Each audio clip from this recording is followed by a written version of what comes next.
Sobre la pirámide hay caracteres egipcios que indican cuánto se gastó en nabos, en cebollas y en cabezas de ajo para los trabajadores.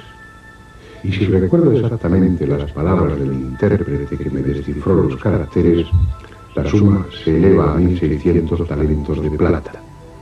De ser así, ¿en cuánto se pueden valorar los otros gastos, como el hierro empleado en la obra, los alimentos y vestidos de los obreros? Teniendo en cuenta que no solamente trabajaron en este monumento el tiempo que ya he dicho, sino que, en mi opinión, hay que añadir lo que tardaron en tallar las piedras y transportarlas hasta allí, y en la construcción de las cámaras subterráneas, la cantidad total no debió ser pequeña. Keops, según me dijeron, llegó a tal grado de perversión que, falto de dinero, llevó a su hija a una casa pública, ordenándole que ganara una suma determinada que no me han especificado. La hija, que no se contentó con obedecer las órdenes paternas, concibió la idea de dejar tras de sí un monumento, y con este fin, a todo el que llegaba junto a ella, le pedía que le regalara una piedra que serviría para aquella obra. Con esas piedras, según me dijeron, se construyó la pirámide que está en el centro de las tres, delante de la gran pirámide, y que tiene un pletro y medio de lado. Lo que acabo de leer es un fragmento del libro segundo de las historias, escrito por el historiador griego Herodoto.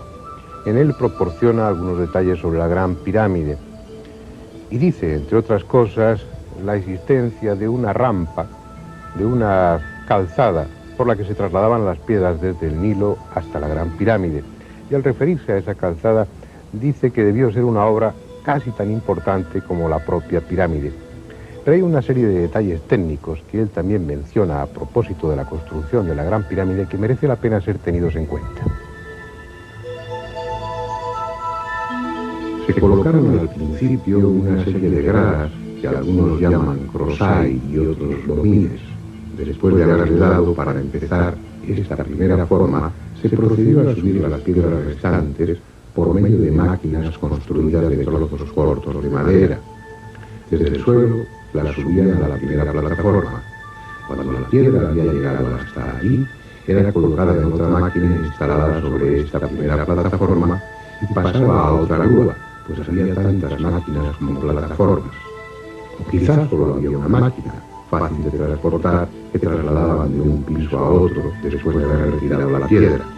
Indicamos los dos procedimientos según las dos versiones que hemos oído. Bien, ya saben ustedes todo lo que la arqueología sabe respecto a quién y cómo construyó la Gran Pirámide. La cuestión está en si eso es o no cierto. No voy a entrar en la credibilidad de Herodoto, el padre de la historia, aunque para otros historiadores como Plutarco era poco menos que un charlatán. Pero en este caso la historia de Egipto no le iba ni le venía, por lo tanto es probable que lo que él contaba fue lo que le contó el guía que le acompañaba. Hay que tener en cuenta que Herodoto estuvo aquí en el año 400 y pico antes de Cristo. Habían transcurrido 2200 años desde que la Gran Pirámide estaba construida. Eso según algunos. Según otros habían transcurrido más de 5000 años.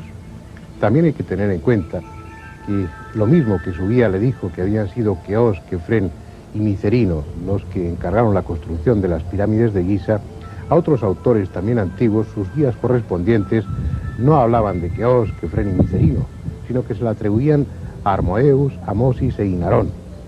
También es preciso saber que a otros muchos historiadores ni siquiera les dieron el nombre de los padres de las pirámides de Giza. Se referían a ellas simplemente como las pirámides del pastor Filitis, porque estaban precisamente en el terreno donde ese pastor colocaba a sus rebaños.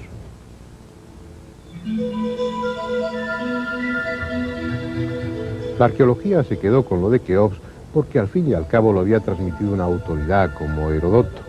Pero con lo que no se quedaron es con lo del hierro que se utilizó en la construcción. Y no se quedaron con ello porque según la arqueología en las primeras dinastías no conocían otro metal que el cobre. Tampoco se quedaron en esa descripción que hace Herodoto con el tema de las máquinas de maderas cortas y de grúas, porque según los hallazgos arqueológicos, en esas primeras dinastías ni siquiera conocían la rueda, que tardaría muchos siglos en aparecer. Es decir, los arqueólogos sostienen que en la época en la que se construyó la Gran Pirámide no había más máquinas que los músculos de los humanos. Lo que ni los arqueólogos ni nosotros nos creemos es que Keops tuviese que prostituir a su hija para obtener medios con que financiar la construcción de la pirámide, como tampoco nos podemos creer que una vez terminada esta colosal obra, la cubriera con inscripciones para contar a la posteridad lo que costó en ajos, en nabos o en cebollas su construcción. A Heródoto le tomaron el pelo en lo de la hija, en lo de las cebollas, y es posible que también en lo de Keops, porque lo único de lo que podemos estar seguros es que en el Egipto antiguo, en la época en la que los griegos andaban por aquí, nadie estaba ya seguro de quién había mandado construir las pirámides de Giza. La afirmación de que fue Keops se cimenta en el relato de Heródoto, poco fiable como hemos visto, y en otro dato más sólido en apariencia, el descubrimiento en el interior de la pirámide del nombre de Keops, concretamente en las cámaras de descarga que hay sobre la cámara del rey. Esta es la quinta de esas cámaras de descarga, la última de todas. El primero en entrar aquí fue el coronel Weiss en 1837, tras el poco ortodoxo método de abrirse paso a fuerza de dinamita. Aquel bárbaro hizo público el descubrimiento de signos aparentemente escritos por los obreros y sobre todo de un cartucho con el nombre del faraón Chufu, o Keops en la versión griega. Se veía así confirmado lo que dijo Heródoto y los arqueólogos pudieron finalmente dar carpetazo al asunto. Pero ¿y si todo fuera mentira? ¿Y si el coronel británico retirado hubiese sido el mayor embustero que conoció la arqueología? Vamos a analizarlo con un poco de malicia. Primero, no deja de ser sorprendente que en un edificio como este, donde hay una gran galería en la que se supone que estaba en efigie todos los antepasados del gran faraón, donde hay varias cámaras fundamentales y unos cuantos largos pasadizos, no haya en ninguna de esas partes una inscripción con el nombre de Keops, y ésta se encuentre únicamente en la última cámara de descarga, donde de no haber sido por la dinamita nadie la habría descubierto jamás. Segundo, resulta un tanto sospechoso que en la primera cámara de descarga, descubierta por Davison en 1765, no haya una sola inscripción, y sin embargo sí las haya en las 4 siguientes descubiertas por Weiss. Tercero, el nombre del propio faraón está mal escrito. Está pictografiado en caracteres hieráticos y no ideográficos, que son los que corresponderían a esas primeras dinastías. El que los autores de ese cartucho se anticiparan al futuro y fueran capaces de prever cómo se iba a escribir siglos después es demasiado admitir, incluso tratándose de los constructores de la Gran Pirámide. Cuarto, en la época de Weiss, el único libro que trataba sobre la escritura antigua jeroglífica era Materia Hieroglífica, publicada en 1828, y en él los caracteres hieráticos que figuran son exactamente los mismos que Weiss descubrió dentro de su cartucho, con una peculiaridad que incluso transmitió un error del autor del libro, Wilkinson, quien confundió el equivalente de la letra Che con el de la letra J. Y ese error está también reflejado en el cartucho, de tal manera que en vez de poner Chufu, que sería el nombre de Keops en su versión egipcia, pone Jufu. Desde el principio hubo varios egiptólogos que mostraron su escepticismo. Por ejemplo, Lepsius, al que ya me he referido por su estúpida inscripción a la entrada de la siringa, en la que llama a su rey Guillermo IV, Federico Guillermo IV de Prusia, como rey del Alto y el Bajo Egipto. Lepsius, repito, manifestó su extrañeza porque la inscripción, el cartucho, estuviera escrito con pintura roja y en unos caracteres muy parecidos a los hieráticos. Lo mismo pensó Samuel Birch, un eminente egiptólogo experto en escritura jeroglífica, pero fue Zacarías Sitchin el que dejó en evidencia a Weiss al descubrir que éste, en su diario y con fecha del 27 de enero de 1837, dejó escrita la necesidad de volver a su país después de haber realizado un importante hallazgo. Eso lo escribió unos meses antes de encontrar ese cartucho con la inscripción. En ese diario, Weiss dejaba claro que era muy importante, por el dinero empleado y por el honor del apellido familiar, volver a su país con un importante hallazgo a sus espaldas. Cabe aún otra posibilidad, que el coronel Howard Weiss, al cometer su fraude, se confundiese y en lugar del nombre del faraón pusiese el del dios Khnum. Hay muchos sarcófagos del Imperio Antiguo en el Museo de El Cairo que llevan inscrito ese nombre, por lo que es lógico deducir que se trate de un dios y no de un faraón. Y también es posible, cómo no, que el hallazgo de Weiss sea auténtico y que por tanto esas inscripciones de la cámara de descarga sean igualmente auténticas. Entonces se trataría de asociar el nombre de Keops en egipcio, Chufu, al del dios Khnum, lo cual tampoco es descabellado.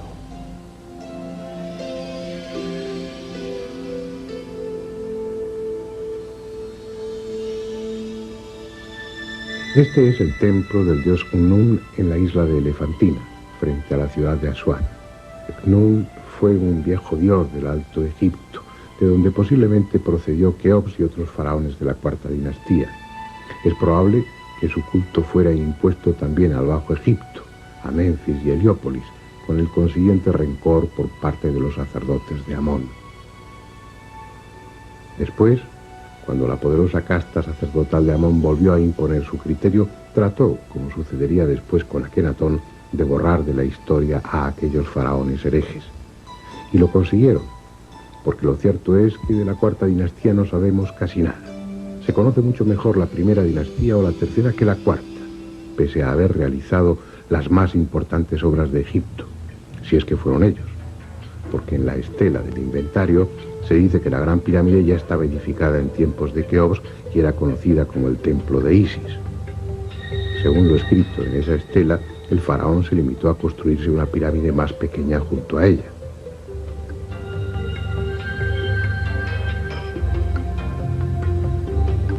Si tal como hemos visto en los dos capítulos anteriores, este singular edificio está construido con unos conocimientos y con una técnica que según la arqueología para nada estuvieron en posesión de la cuarta dinastía, quedaríamos en libertad de asignarle otra antigüedad diferente y otros arquitectos distintos. Algo que por cierto ya hicieron los autores árabes y puede que con demasiada fantasía. Por ejemplo, Macrici, en el siglo XIV, se hizo eco de leyendas mucho más antiguas, según las cuales el rey Surid Ben Saluk tuvo un sueño que presagiaba el diluvio y, aconsejado por sus sacerdotes, mandó construir las pirámides para conservar en ellas todo el conocimiento que hasta entonces se había alcanzado.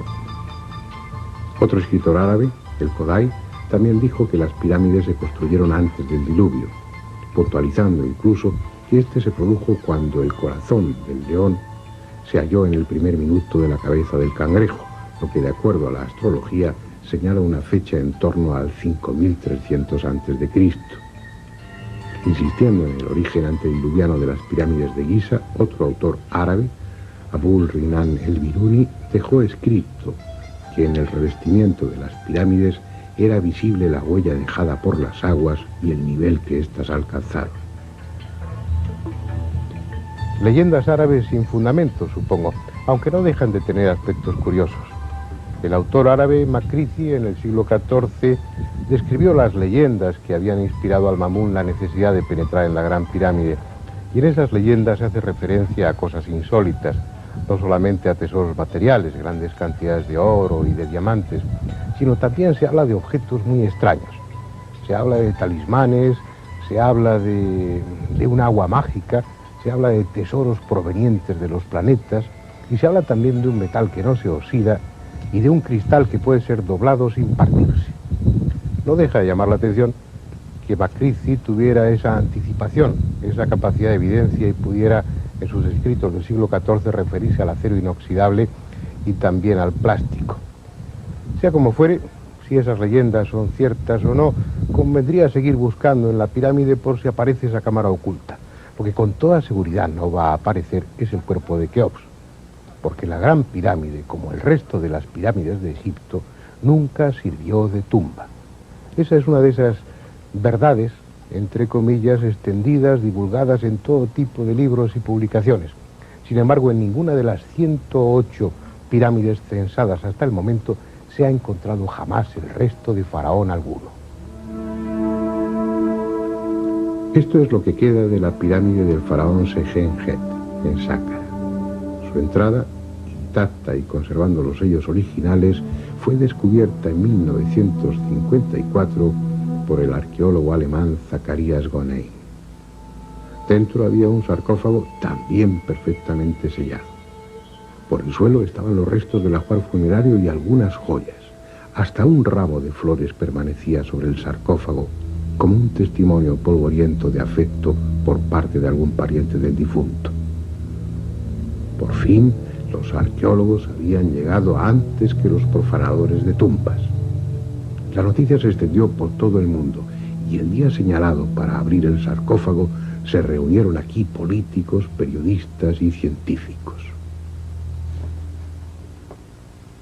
Los sellos fueron rotos y la tapa del sarcófago retirada. Dentro no había nada, tan solo polvo, que según los análisis oportunos ni siquiera era orgánico. Una excepción, ni mucho menos. La de Zaviet el Arián, atribuida al rey Kabá, por no tenía ni sarcófago. La del faraón Nekka, que fue hallada con los sellos intactos, estaba igualmente vacía. Dos pirámides de gradas, la de El Kola y la de Megada, son macizas, sin túneles ni cámaras. Snefru, el padre de Keops, se hizo construir 3 pirámides. La de Meidum, explorada por Máspero en 1882, no tenía sarcófago ni ajuar funerario. La pirámide norte de Dashur, explorada por Weiss y Perrin, tampoco tenía sarcófago ni ajuar funerario. La pirámide sur de Dashur también estaba vacía. La que supuestamente servía de tumba a la reina Eteferes, madre de Keops, fue descubierta en 1928 con los sellos intactos por arqueólogos de la Universidad de Harvard. Se encontraron joyas y un sarcófago de madera, cobre y oro, pero vacío. Diodefre, hermano y sucesor de Keops, se hizo construir su pirámide en Abu Roash.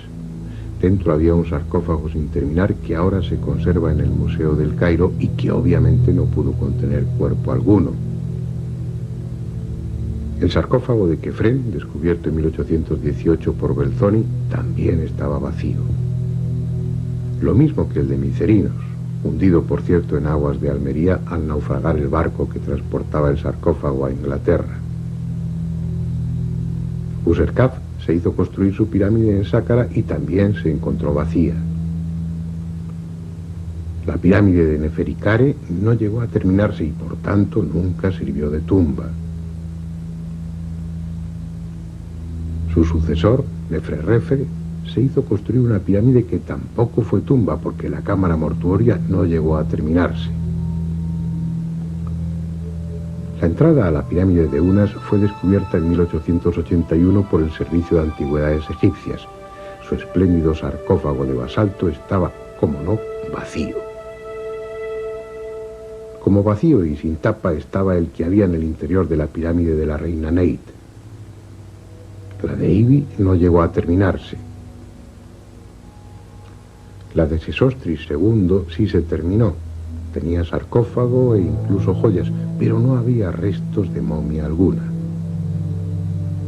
Amenemes III, constructor del lago Moeris, se hizo edificar 2 pirámides, una en Dashur y otra en Jabara, pero no fue sepultado en ninguna de las 2. Y así podríamos continuar hasta completar la lista de las 108 pirámides que hasta este momento han sido encontradas. El que las pirámides hayan sido tumbas es uno de esos errores que ha sido admitido, que se ha extendido y que se ha establecido como una verdad, cuando en realidad es falso. No fueron tumbas, aunque sí tuvieron que ver con la muerte y con la resurrección, pero de una forma simbólica.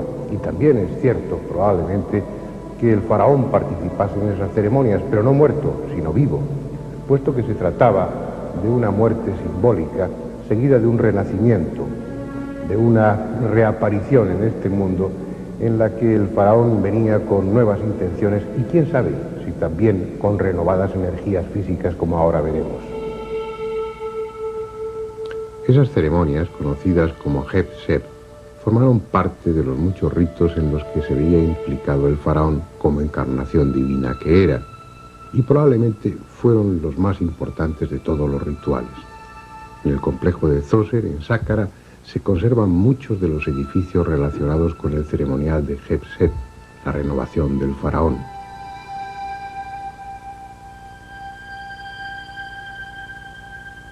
Osiris, hijo de Nut, la diosa del cielo, y de Heb, dios de la tierra, es, después de Atun-Ra, el dios creador, la figura más importante del panteón religioso del antiguo Egipto. Osiris es el principio generador, el dios de la fecundidad simbolizado en el sol, elemento masculino en todas las religiones. Heb, el dios de la tierra, transmitió sus poderes a Osiris, que reinó durante 28 días, un mes lunar. Al cabo de ese tiempo, es asesinado por Set, su hermano, símbolo de la oscuridad de la noche. Tras muchas vicisitudes y gracias a la constancia de su esposa Isis, resucita, cediendo sus poderes a Horus, su hijo, y retirándose definitivamente al reino de los bienaventurados. Bien, el hecho es que a escala humana, los 28 días del reinado de Osiris se transforman en 28 años. Y pasado ese tiempo, para no ser más que Osiris, el faraón debía morir simbólicamente y luego renacer con renovadas energías para emprender una nueva etapa de reinado. Algunos autores sostienen que en la época predinástica tal muerte era real, y el faraón era inmolado al cumplirse los 28 años de reinado.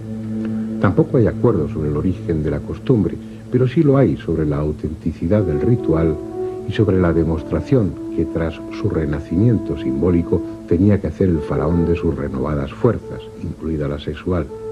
Y es aquí donde supuestamente entra el poder atribuido a la forma piramidal. Es un tema que años atrás estuvo de moda y que aún no ha perdido actualidad. Son muchos los experimentos que demuestran una serie de cualidades de la forma piramidal, consiguiéndose la deshidratación de materia orgánica en el interior de una pirámide a escala adecuadamente orientada, también el mejor desarrollo de las plantas e incluso la conservación del filo de las cuchillas de afeitar. De toda la enorme variedad de experimentos realizados en torno a la forma piramidal, hay una serie de pruebas que a mí me llaman la atención. Fueron realizadas por el profesor Álvarez López en el Instituto de Estudios Avanzados de Argentina y tienen que ver con la precipitación de los coloides. Coloides son líquidos que tienen en suspensión materias de diferente densidad que, si ese líquido se deja en reposo, acaban sedimentando, acaban quedando en la parte baja del recipiente. La leche, por ejemplo, es un coloide. Pues bien, Álvarez López comprobó que dentro de la forma piramidal, y entendemos como tal una pirámide de cualquier material fabricada en la misma proporción que tiene la Gran Pirámide, dentro de esa forma piramidal, los coloides precipitaban 10, 15 y hasta 20 veces más despacio que en el exterior o que dentro de otra forma geométrica distinta. Si a eso añadimos que el citoplasma de nuestras células está formado por coloides y que una de las causas del envejecimiento es precisamente la precipitación de esos coloides, habremos encontrado un punto de unión, una conexión entre la forma piramidal y el rejuvenecimiento. Para otros autores, las pirámides eran el escenario de rituales iniciáticos en relación con el culto de Isis, rituales en los que simbólicamente el neófito, ya fuese faraón o aspirante a la clase sacerdotal, moría como hombre común para, después de superar diferentes pruebas, nacer con la categoría de iniciado. Una serie de ritos parcialmente transmitidos y que están presentes en muchas organizaciones de tipo esotérico, incluida la masónica. Pero es ese un aspecto de las funciones de la Gran Pirámide que no podemos desentrañar. Al fin y al cabo, se trataba de ceremonias secretas, en las que el iniciado, entre otras cosas, era informado del nombre secreto de Ra, lo que le daba poder sobre ese dios, algo así como la llave de todo conocimiento.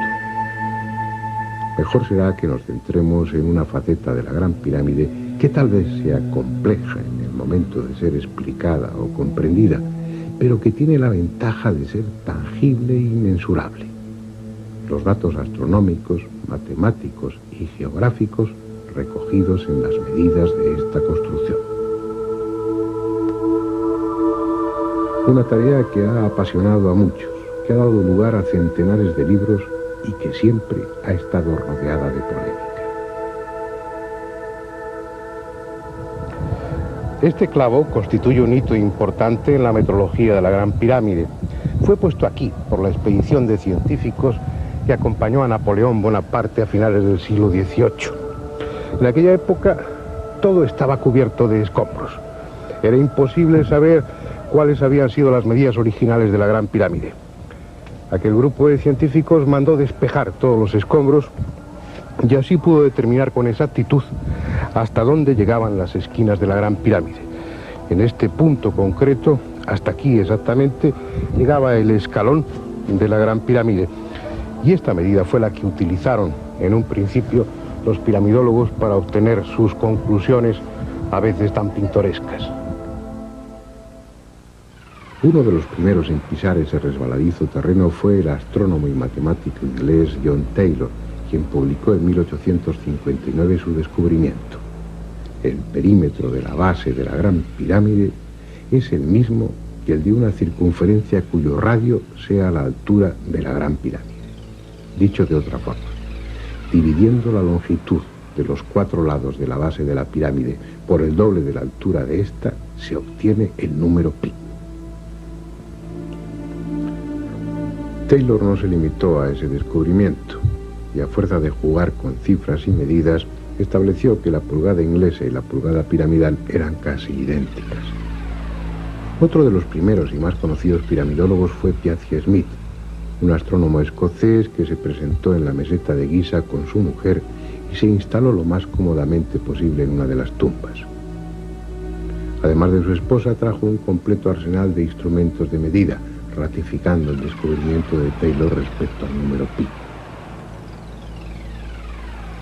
Tampoco se limitó a ese dato, y obsesionado con las leyendas que atribuían a la Gran Pirámide todo el conocimiento posible, dedujo que las medidas tenían un carácter profético y que había sido el propio Dios, a través de la revelación, el que había inspirado a los arquitectos.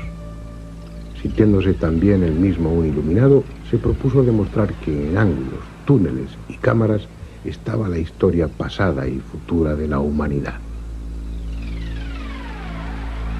En una arista se tropezó con la fecha del Éxodo, en una juntura con el nacimiento de Cristo y en un ángulo con el descubrimiento de América. Todo encajaba, aunque a veces su metro resultase un tanto elástico y alguna arista fuera convenientemente limada. Para él, como para la mayoría de los piramidólogos, llegó el ocaso cuando apareció en escena Petrie, el egiptólogo que, en lugar de fantasía, derrochó paciencia y tesón, realizando por primera vez mediciones científicas y rigurosas con todos los instrumentos que la técnica de fines de siglo ponía a su disposición.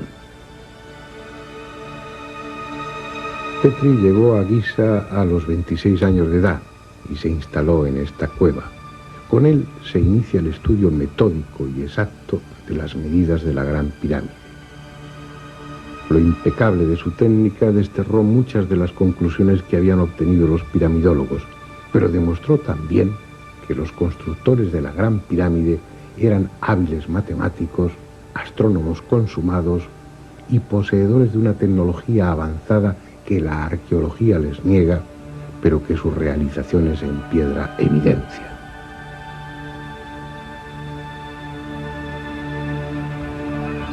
Ya hemos hablado en otro documental sobre el nivel científico y técnico necesario para que en el antiguo Egipto se trabajara la diorita, se perforara el pórfido de la manera que lo hicieron, o para que cerraran las piedras como las cerraron, o para que tallaran los bloques de revestimiento, o para que orientaran la pirámide, etc.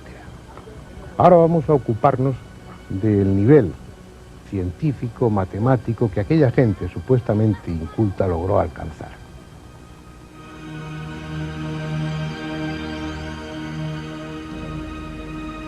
Este es el tanque de granito que hay en la Cámara del Rey de la Gran Pirámide.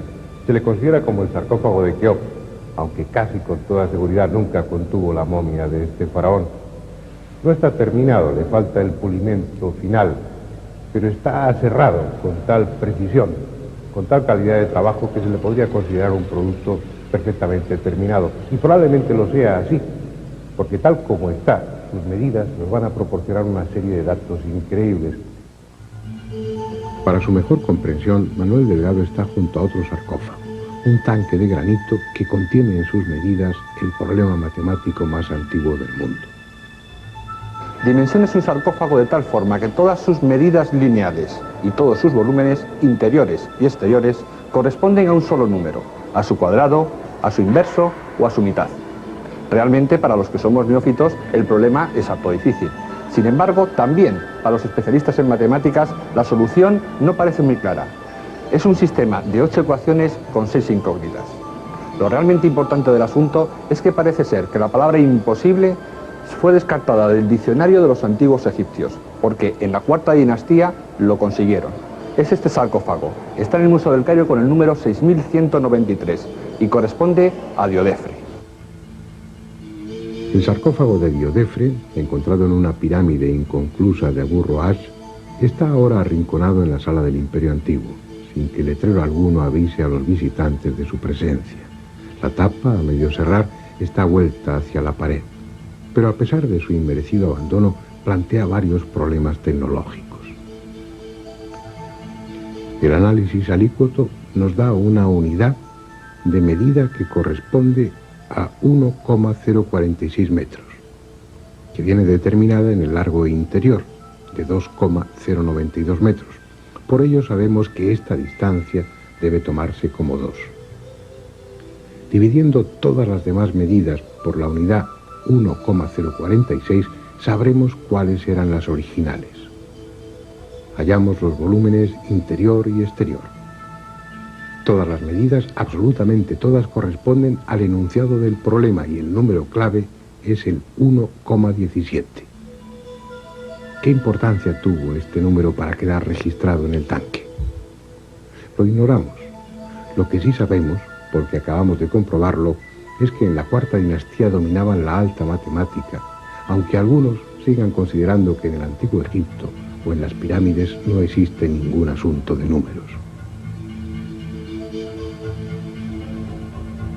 Volviendo al tanque de granito de la Cámara del Rey de la Gran Pirámide, y sin entrar en detalles que serían farragosos, sus medidas interiores y exteriores proporcionan datos concretos y sorprendentes, como la densidad de la Tierra, su peso, su masa, la masa del Sol, la de la Luna, la aceleración polar de la gravedad, la aceleración ecuatorial de la gravedad y otras muchas constantes.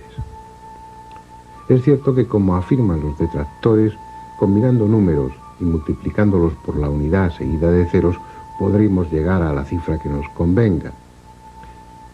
Pero si de las medidas precisas de Petri se deducen valores que corresponden todos ellos a una sola disciplina, como en este caso es la astronomía, y vinculada además exclusivamente a la Tierra, la Luna y el Sol, habrá que pensar que no se trata de manipulación y que la casualidad no puede llegar tan lejos.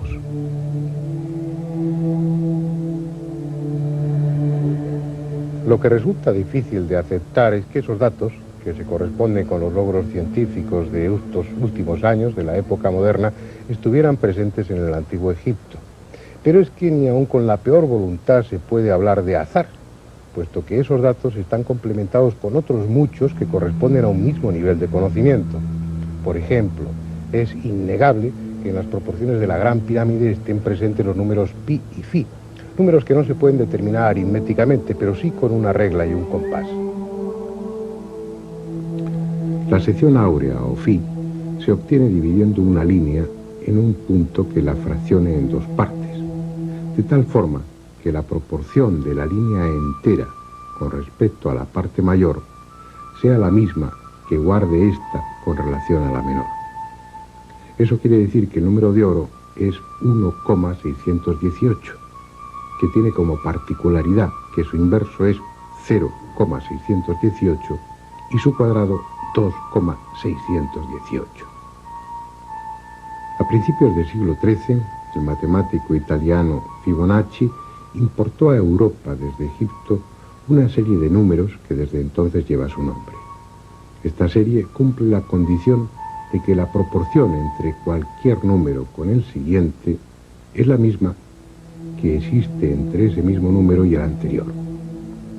Durante el Renacimiento, la proporción phi o sección áurea sirvió de estructura hermética para las grandes obras maestras de su tiempo. Fue utilizada por Leonardo da Vinci, Miguel Ángel, Veronés, Rafael y Tiziano, entre otros. La práctica totalidad de las catedrales góticas también se basa en la sección áurea. Actualmente, el arquitecto francés Le Corbusier construyó el edificio de las Naciones Unidas con las mismas proporciones. Todas las pirámides de Egipto tienen incorporado el triángulo sagrado de Isis, que posteriormente enunciara Pitágoras como descubrimiento propio. Es el triángulo rectángulo 3, 4, 5.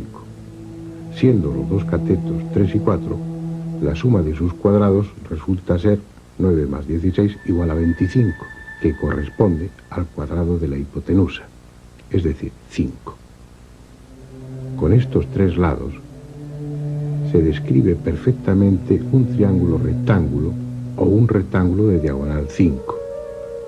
La Gran Pirámide es la única de Egipto que se sale de dicha proporción, ya que es la única que ha incorporado la sección áurea o número de oro, el número phi. Aunque no hemos podido confirmar el dato, la tradición afirma que los sacerdotes egipcios le contaron a Heródoto que un cuadrado cuyo lado fuese la altura de la pirámide tendría la misma superficie que cualquiera de las caras de ésta.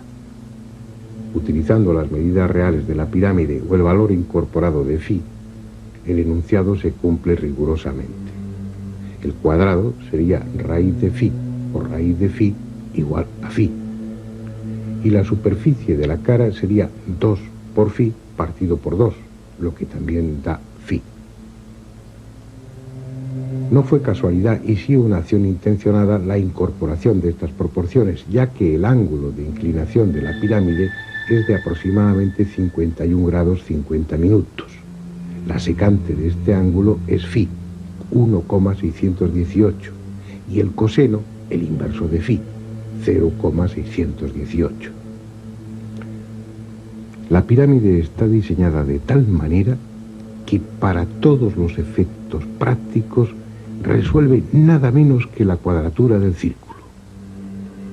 La base de la pirámide es un cuadrado cuyo perímetro mide exactamente lo mismo que una circunferencia cuyo radio sea la altura de la pirámide. Con estas dos figuras, el cuadrado y la circunferencia, obtenemos la sección transversal de la pirámide, que, como convinimos, tiene por altura raíz de phi. Gracias a la estructura de la pirámide y sin saber apenas matemáticas, podemos trazar un rectángulo en el que dos de sus lados midan lo mismo que un lado de la base de la pirámide y los otros dos midan el doble de la altura de la pirámide. El área de este rectángulo es igual a la de un círculo cuyo radio sea la altura de la pirámide. Siguiendo con los razonamientos de Tompkins en su libro Los secretos de la Gran Pirámide, la mitad del círculo es igual a la mitad de la superficie del rectángulo.